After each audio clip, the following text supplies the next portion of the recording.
Man, if y'all send me one more message about the cartel is kidnapping Americans in Mexico, I'm gonna scream. I begin messages almost every day. My mom, my son sending messages. Hey, y'all need to leave Mexico. Y'all need to get out. It's dangerous. I'm getting messages from our subscribers and our fans and followers talking about how dangerous it is in Mexico. And I'm gonna tell you something.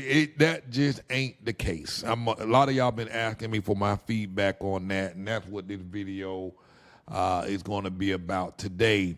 I saw this thread from a young lady named your girl Nikki on I guess the Threads post. I'm kind of new to Threads. I don't know much about it, but she said, "Don't send me no Mexico warning videos.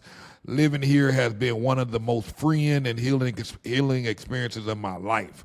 America broke parts of me that Mexico helped me restore. So respectfully, keep your fear. It's not welcome here."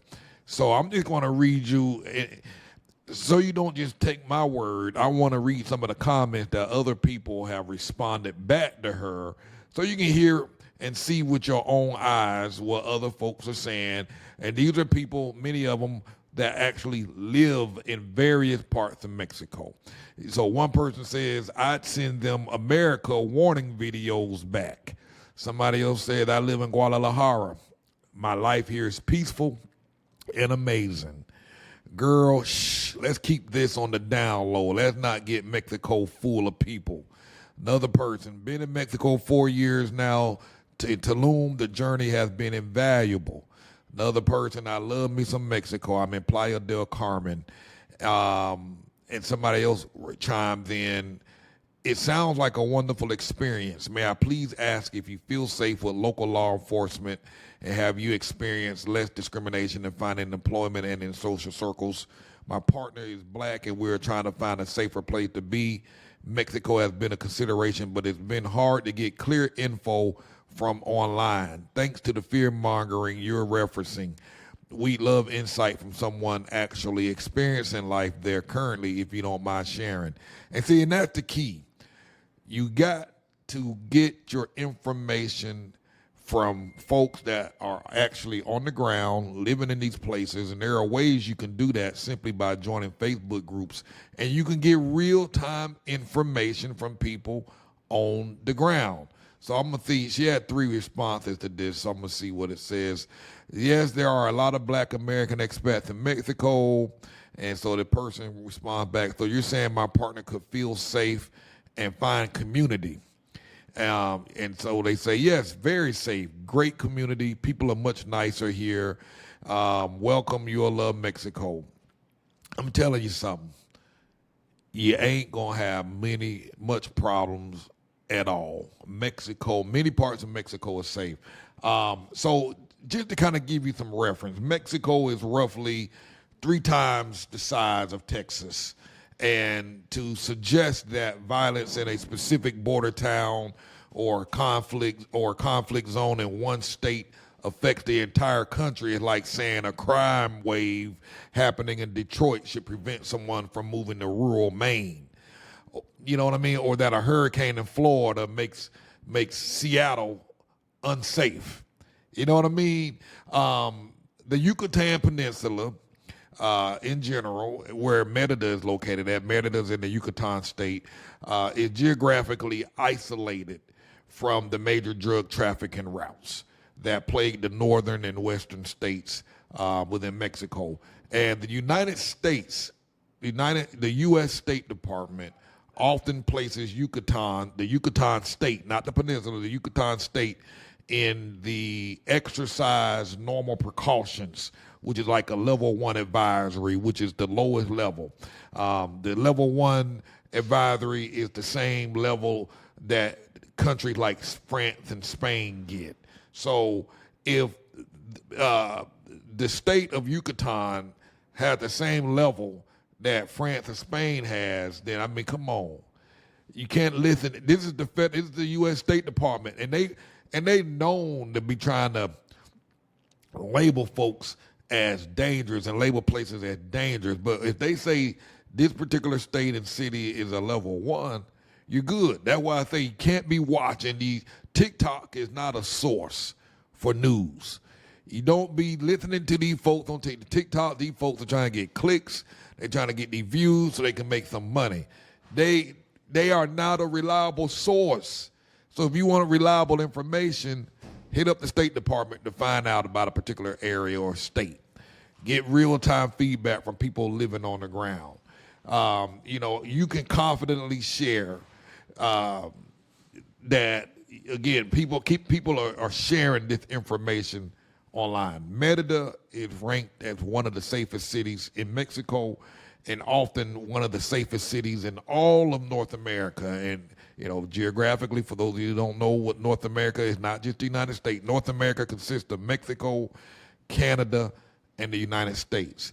And it often is ranked at one point it was like the second safest city in all of North America. I think right now it's kind of hanging around 8, 9, or 10. I'm talking about between the safest city in the United States, Mexico, and Canada. You know what I'm saying? So the safety surpasses many cities in the United States. So, and again, I'm talking about particularly, I'm in Merida, the Yucatan state, and there's many cities within Merida that are very safe. Many other places that are other states within Mexico that are very safe. Again, you just got to do your research. So the cartel, they are not targeting foreigners living in Mexico. The vast majority of violent crime and homicides are targeted assassinations between rival criminal organizations. Generally, when bystanders are affected, it's typically in conflict zones, which you shouldn't be in many of these conflict zones to begin with. But this is not happening in stable cities like Merida, Puerto Vallarta, or San Miguel de Allende. You know what I'm saying? Cartel generally have no interest in disrupting stable, lucrative tourist and expat centers. They just not. Their business relies on control and drug routes, not random kidnapping of American families in safe havens. So the few high-profile incidents involving Americans have often occurred in high-risk border areas or were a result of mistaken identity, not a coordinated campaign against foreigners. Now, there was some time back where an American accidentally got killed. Cartel folk organization going back and forth with each other. Somebody got killed, American, and cartel handed the folks over. Said, hey, that was an accident. Here's the guy that did it. We don't want no trouble. You know what I'm saying? So, again, get the information for yourself. And while overall homicide rates in Mexico can be high due to cartel activity, statistics on crimes like theft, rape, and assault in many expat-friendly cities can often be lower than that in major cities in the United States. So people should look at the specific local statistics for the area they are considering and not the national average for the whole country. So again, move past the rumors, dig deep, do your research. We here, like I say, don't rely on the media's interpretation.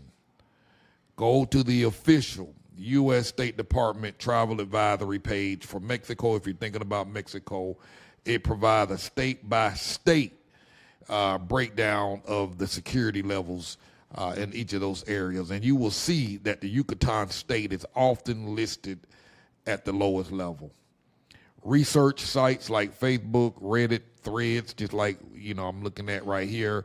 Type in phrases like expats in Merida, Americans in Merida, retire in Puerto Vallarta, and you can ask people that are currently living there specific questions about daily life, about how it's safe, if there were any recent incidents happening, best places to live, where to, what side of the city should I live on, and just like the threads here that we're reading. Thank you so much. Sounds amazing. I'm talking to my partner about this. This is me saying I've been kicking in the Merida for the last 4.5 years. What else? I received the same warning and I just laughed. The peace I feel here with my children running free with a relaxed mind is priceless to me. I'll take my chances here. What else? Been in Mexico 4 years. Tulum, the journey has been invaluable. I lived in Playa del Carmen for 2 years. Best choice ever. I've been here 20 years and never going back. These are real people chiming in. Same to all of this. Mexico healed my soul. I've been able to decolonize here in a way that I could never there. I second that. Living here in Tulum has taught me the real meaning of freedom. Blah, blah, blah. I live in Mexico too. I live here too and absolutely love it. Blah, blah, blah. Agreed. 4 years. Blah, blah, blah. So, again, these are people that are sharing their experience. Like I say, Merida, Mexico has many safe, expat-friendly cities. Do your research. Check out Merida. That's where I'm at right now. San Miguel is another place that many foreigners live. Lake Chapala is another place. Querétaro is another place. You just got to go visit these places and check out the vibe for yourself and see what's going on. And again, I understand why people are scared, but you have to look past the headlines and see the reality for yourself on the ground. For 4.5 years, we've lived here in Merida City. The city has consistently ranked as one of the safest in the Americas. We walk the streets, we enjoy the culture, and have never once felt unsafe in the 4.5 years that we've been here. And like I said earlier, the vast majority of Mexico's violence is geographically specific and targeted.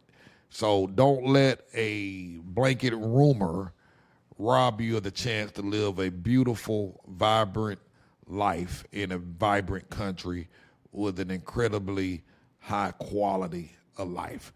Do your research, visit the safest states first, and come see for yourself just like we did. And now that we've been here, we wander, we get in the car, drive 2, 3, 4 hours away. And as you get your comfort zone start to build up and your Spanish and your understanding, your confidence is going to get better, and you can go check out other places. You know what I mean? So, hey, I just wanted to share that with y'all. Hope y'all found this video helpful. Please share this. If you haven't subscribed to our channel, do so. If you like to hop on the phone and talk, book a consultation. We have the consultation calendar on the website, moveabroadandthrive.com. If you're thinking about making a move abroad and need some help coming up with a plan, we do have the Academy, which is also on our website at moveabroadandthrive.com. And take a look at our VIP membership. You can come in, post questions, get real feedback, and help from people that are actively here and living in the city, and get your questions answered. Thanks for watching.